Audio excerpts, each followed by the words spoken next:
अस्सलाम वालेकुम, मैं हूं दिल इम्तियाज़ और आप देख रहे हैं तख्ती ऑनलाइन। मैं तकरीबन 1000 वीडियोस बना चुका हूं, लेकिन मेरे ख्याल में आज की मेरी वीडियो उन सब वीडियोस में सबसे अहम है। और थिंकिंग, सोचने की सलाहियत को अगर सामने रखा जाए तो ये सबसे ऊपर वीडियो गर्दानी जाएगी। और उसकी वजह यह है कि आज मैं आपको एक ऐसा तरीका बता रहा हूँ जो कि आपने फ्यूचर में अडॉप्ट करना है। चाहे आप कुक हों, चाहे आप ड्राइवर हों, चाहे आप स्टूडेंट हों, चाहे आप टीचर हों, चाहे एक प्रोफेशनल हों, आपने ये तरीका इस्तेमाल करना है। और इस तरीके के ज़रिए आपके सोचने के स्टाइल को भी बहुत फ़र्क पड़ेगा, लेकिन आपके काम करने के स्टाइल को भी बहुत फ़र्क पड़ेगा। मैं आपको एक स्टडी की तरफ लेके जाता हूँ, क्योंकि जब मैंने ये स्टडी देखी और ये तस्वीर देखी तो वो जो चीज़ें मैं अपने बच्चों को बार बार बताता हूँ, मुझे उसको तस्वीर की मदद से बयान करने में आसानी हुई। इसलिए मैंने सोचा कि मैं आपको इस तस्वीर के ज़रिए इस कॉन्सेप्ट के बारे में बताना जा रहा हूँ, जो कि आप आइंदा यूज़ करेंगे। ये एक तस्वीर है और ये तस्वीर है मकड़ी के जालों की। नासा ने एक रिसर्च की और मकड़ियों को मुख्तलिफ नशावर अद्वियात दी और फिर देखा कि वो जाले कैसे बनाती हैं। एक नॉर्मल मकड़ी ऐसा जाला बनाती है, आप ये जाला देख सकते हैं, ऐसा जाला बनाती है। लेकिन जब उसको मुख्तलिफ़ किस्म की अद्वियात दी गई तो आप देख सकते हैं कि यहाँ पर मुख्तलिफ़, इसमें कैफ़ीन भी है, इसमें भंग भी है, इसमें सोने की गोलियाँ भी हैं, इसमें बेंजीन से रिलेटेड नशावर अद्वियात भी हैं। तो आप देख सकते हैं कि मकड़ी ने जो जाला बनाया उसने अपनी तरफ से बिल्कुल वही काम किया जो वो रोज़ करती है, हर वक्त करती है, लेकिन जो आउटपुट आई वो बहुत मुख्तलिफ थी। ये जाला नहीं है। अब सोचने की बात यह है कि जो कंप्यूटर या जो कैमरा इसे जज कर रहा था ऊपर बैठा, उसे तो नज़र आ रहा था कि मकड़ी क्या कर रही है, मकड़ी सही जाला नहीं बना रही, या जो इंसान उसे ऑब्जर्व कर रहा था। लेकिन क्या मकड़ी को भी इसका एहसास था कि वो आज सही जाला नहीं बना रही, या वो अपनी रूटीन के काम कर रही थी और उसके लिए ये एक नॉर्मल चीज़ थी जिसकी आउटपुट वो नहीं थी। बहुत अहम पॉइंट है। जब हम डेली रूटीन करते हैं, जब हम पढ़ाई करने लगते हैं, तो क्या हमने कभी सोचा है कि हम आज लेट उठ के जो पढ़ाई कर रहे हैं, क्या इसकी आउटपुट भी वही होगी जो हम सुबह सुबह उठ के फजर की नमाज़ पढ़ के उसके बाद पढ़ाई करेंगे? क्या हम एक्सरसाइज किए बगैर, कई दिन एक्सरसाइज किए बगैर जब पढ़ाई करेंगे या कोई भी काम करेंगे, क्या उसकी आउटपुट भी वैसी होगी जैसे कि हम डेली एक्सरसाइज करें, हमारे ब्रेन को ज़्यादा ऑक्सीजन मिले, हमारा ब्रेन ज़्यादा हिशाश बिशाश हो और उस वक्त पढ़ाई करें? क्या एक डल एनवायरनमेंट में बैठ के, जहाँ पर कार्बन डाइऑक्साइड की ज़्यादा है और ऑक्सीजन की कमी है, हम पढ़ें तो क्या हम वैसा ही पढ़ सकते हैं बनिस्बत उसके जहाँ बहुत ज़्यादा ऑक्सीजन है और जो एनवायरनमेंट है वो बहुत अच्छी है? क्या ऐसी लाइट में पढ़ना अच्छा है? क्या ऐसी लाइट में पढ़ना की भी वही आउटपुट होगी जिसके बारे में साइंस बार बार कह रही है कि इससे नींद आती है, इससे नींद आती है, बनिस्बत इसके कि हम रिफ़्रेशिंग किस्म की वाइट लाइट में पढ़ें? तो हमें अपने पढ़ने के तरीक़ों को, ये तो मैं आपको एक एग्जांपल देख रहा हूँ, इसके बारे में भी ऊपर कैमरा लगा कर देखना चाहिए कि मैं दिन में जो काम कर रहा हूँ क्या उसमें कोई बेहतरी की गुंजाइश है। मकड़ी हमेशा यही सोचती होगी, ये मेरी अपनी अजम्पशन है, कि मैं वैसे ही जाला बना रही हूँ जैसा कि मैं रोज़ बनाती हूँ। लेकिन जब ऊपर बैठ के हमने उसके जालों को देखा, एक लेवल ऊपर जाकर देखा, ऑब्जर्वेशन ली, तो हमें पता चला कि नहीं, इन जालों में तो बहुत फ़र्क है, मकड़ी के आउटपुट में बहुत फ़र्क है। लेकिन जब एक स्टूडेंट रोज़ बैठ के पढ़ता है और वो फ़ौरन किताब खोल के एक्सरसाइज करना शुरू कर देता है, क्या कभी उसने सोचा है कि उसके ये पढ़ने का तरीका ठीक भी है? वो जब मैथमेटिक्स के क्वेश्चन करना शुरू कर देता है तो क्या लगातार क्वेश्चन करना ये तरीका ठीक है? लगातार किसी चीज़ को याद करते रहना ये तरीका ठीक है? लेट नाइट पढ़ते रहना ये तरीका ठीक है? और फिर क्या खाने के बगैर या फास्ट फूड खाते हुए पढ़ते रहना, क्या ये तरीके ठीक हैं? क्या हमें ये सोचने की ज़रूरत नहीं है?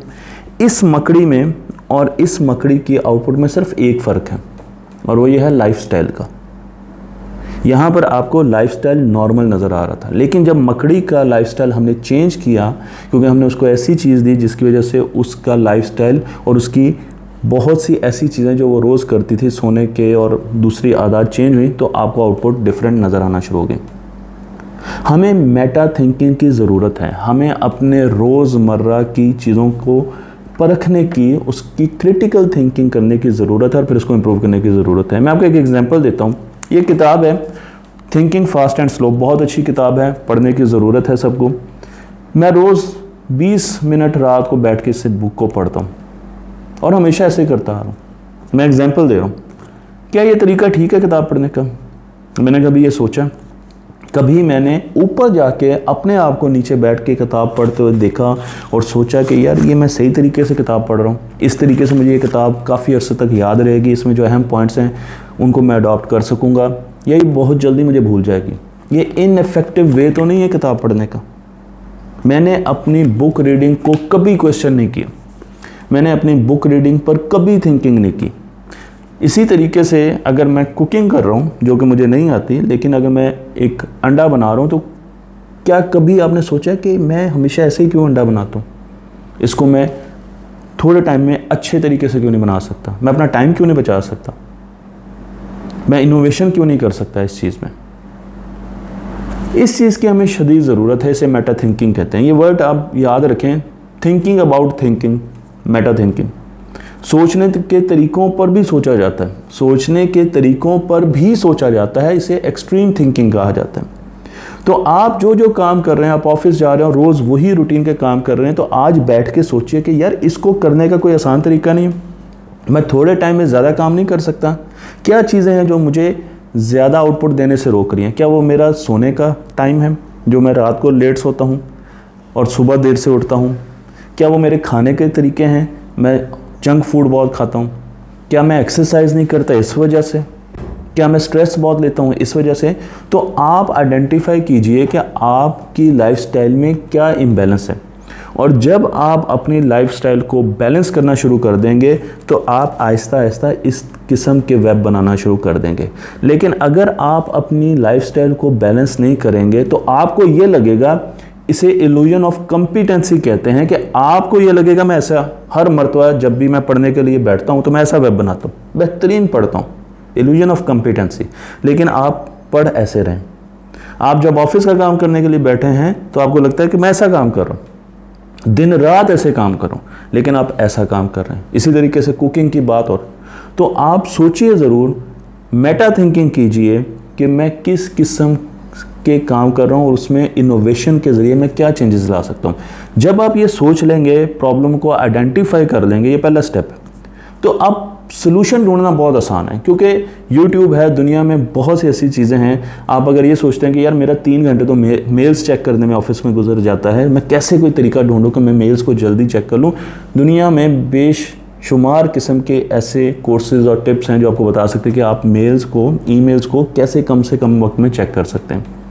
अगर आपको लगता है कि नहीं मुझे सुबह उठने में बड़ा मसला आता है, तो मैं कैसे सुबह जल्दी उठ सकता हूँ, बहुत से ऐसे तरीके। तो यूनिवर्सिटीज़, यूट्यूब एक बहुत बड़ी यूनिवर्सिटी है, वो आपको सब कुछ बता सकती है। लेकिन आइडेंटिफिकेशन ऑफ प्रॉब्लम बहुत ज़्यादा इंपॉर्टेंट है। सबसे पहले आपने अपना कैमरा यहाँ से उठाकर ऊपर ले जाकर अपने आप को देखना है कि मैं अपनी रोज़मर्रा की ज़िंदगी कैसे गुजार रहा हूँ, मैं पढ़ कैसे रहा हूँ, मैं पढ़ा कैसे रहा हूँ। और फिर आपको वो चीज़ें नज़र आएंगी, आप उसको आइडेंटिफाई करें।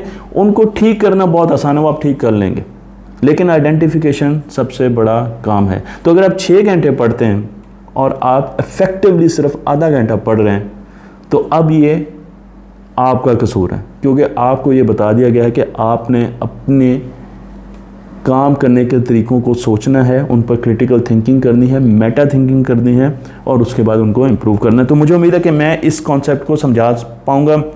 जिस दिन आपने अपनी ज़िंदगी में मेटा थिंकिंग शुरू कर दी, आपके लिए बहुत ज़्यादा दरवाजे खुल जाएंगे और आप खुद फील करेंगे कि यार मैं बहुत कम वक्त में बहुत ज़्यादा काम कर लेता हूँ। और अगर आप उन्हीं तरीक़ों से लगे रहेंगे, काम करते रहेंगे जिस तरह बाकी क्लास फेलोज़ कर रहे हैं, बाकी लोग कर रहे हैं, तो फिर आपको उतना ही टाइम लगेगा और आपकी एफिशिएंसी भी ऐसी होगी, और आपको ये पता भी नहीं चलेगा कि आपकी एफिशिएंसी ऐसी है। आप इल्यूजन ऑफ कॉम्पिटेंसी का शिकार रहेंगे। मुझे उम्मीद है कि आप मेटा थिंकिंग पर ज़रूर सोचेंगे, और इस पर मैं आने वाले वक्तों में और भी वीडियोस बनाऊंगा, लोगों को इसके बारे में बताऊंगा, ताकि हम अपनी प्रोडक्टिविटी को मज़ीद बेहतर कर सकें। बहुत शुक्रिया, और याद रहे कि मुझे कैमरा भी खुद ही बंद करना पड़ेगा।